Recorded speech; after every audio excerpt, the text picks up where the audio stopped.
yéenekaay yi ak Mamadou Mouhamed Ndiaye. jërë ngeen jëf taal bu tëët ak wet gu ne nga koy uppee ñaar fukki mesure ak ñaar l'observateur ne nañu moom la état bu Sénégal génnee ngir dakkal accident yu bari yi ci réew mi ubbil yéenekaay bi dogal yi démb lañ leen jël ca ndajam conseil interministériel ga ñu gonte woon ca jam ñaajo ca dogal yi yéenekaay bi ne nañu bokk na ci arrêté bu ministère des transports war a génnee fii ak ñetti fan mu di arrêté boo xam ne la cay nekk mooy oto bu ñu indeete ci réew mi ngay def transport nit bu fi liggéeyee lu mat fukki at ca la yam oto transport marchandise it ku ci liggéeyete ci réew mi fukki at ak juróom ca la yam bokk na ca dogal it wata yi daw dëkk ak dëkk di transporter ay doomu aadama wata yooyee amatuñu droit daw diggante 23 heures mu di 11 heures ci guddi ba 5 heures du matin pneu occasion yi dootuñu duggati ci réew mi chauffeur si dawal wata transport yi bu dee ay nit ngay yeb doo am permis bi li fekk amoo ñaar fukki at ak juróom bu dee wata ba nga yor transport marchandise la doo am permis bi te amoo ñaar fukki at ak ñett le témoigné nañu ginnaaw fukki commandement yi ñu fi waxoon 2017 ngir ne dañuy wàññi accident yi te mujjul fenn jëlaat nañu démb yeneen ñaar fukki mesure ak ñaar bokk ci mesure yu yees yi jëlee fi tifaaxan lii di porte bagage ak i wersaay bokk na ci taxawal ab structure multisectorielle bu ñuy dénk ab officier supérieur ngir muy saytu doxalinu code de la route ci réew mi Vox Populi bind na état bu Sénégal teg na ñaar fukki mesure ak ñaar yu wow kong ngir dakkal nit ñu bari ñiy faatu ci tali bi ci accident Soleil national nañu mesure yi état bi Sénégal jër ngir wàññi accident yi ëpp nañu ñaar fukki mesure ak ñaar fukki mesure ak ñett lañu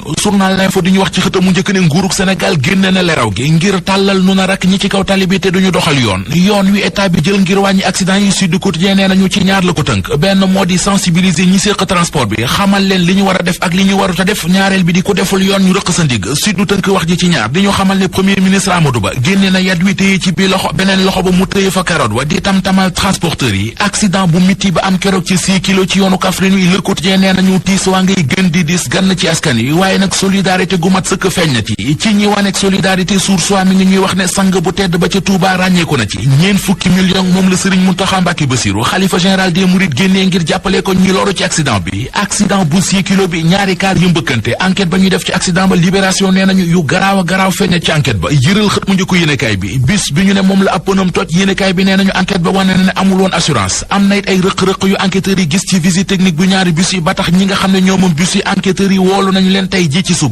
ci suba journal L'Observateur dafa xëy seeti ay nit yoo xam ne accident de la route mooy yàq seen àdduna bokk ci ñoom waa ji di Mamadou Sarr dib chômeur bu toll ci fanweeri at ak ñaar nee na waa L'Observateur keroog ba mu accidenté ab tànkam ci suufu kaar bi lañu ko fore mu ne li muy dund jamono ji miti na miti boo xam ne heure bu xëyee faatu rek lay bëgg Mamadou Faye adjoint chef budget rectorat bu université Cheikh Anta Diop bu Dakar moom it mi ngi wax ci L'Observateur ne bi mu accidenté dañoo dagg ab tànkam mu hospitalisé ñetti at bi mu wéree ci lañu ko dàq ca fa mu doon liggéeyee keneen ku xëy di def fi ndénkaane ci L'Observateur moo di waa ji di Mamadou Niang moo yore communication bu association gi ëmb ñi accident ci réew mi Mamadou Niang nee na ba mu accidenté ca la ñàkk loxo ndeyjooram ca la ko jabaram wane ginnaaw ne dafa dem yóbbaale ay doomam ñu des ci kaw tali bi ba léegi waaye ci weneen anam journal Le Mandat ak La Sénégal ñoo ngi ñuy xibaar ci seen xët yu njëkk ne première piste rurale bu programme d'urgence développement communautaire bi ñu defaroon 2015 mu jóge woon ay relaawo demoon ba yare laawo askanu dëkk ba doon sàkk ñu goudronné na ko danañ ko goudronné yóbbu ko ba Linguère mu jaar Labgar xibaar bi yéenekaay yi nee nañu ñoo ngi ko siiwal keroog ci am ndaje mu Mountaga Sy maire bu ay relaawo séqoon ak askan wa ca jéeri lu ëpp téeméeri chef de village ay conseillers municipaux ay kilifa diine ay kilifa aada kilifa àddina yu fekk baax ca tund wa yoon woowee ak ni mu meloon tiitaange ka ci askanu jéeri ji amoon léegi tey mu jeex ma jeexale ak histoire bu doy waar te daw yaram bi ñu doon àtte ca tribunal flagrant délit bu Ndakaaru ubbil source wa Fatimata Ndiaye ab jaaykatu jën la bu amoon ab pàkk di ko tabax waa Descos aaye ko mu bañ continuer di ko tabax lu mu for def ca fa mujj ca kaso ba yéenekaay bi nañu bi ñu koy àtte ca tribunalu Ndakaaru jooyloo nañu bari ca salle ba ne Fatimata Ndiaye dane juge bi damay jigéen ju sësul ci kenn am juróom-benni doom fa ma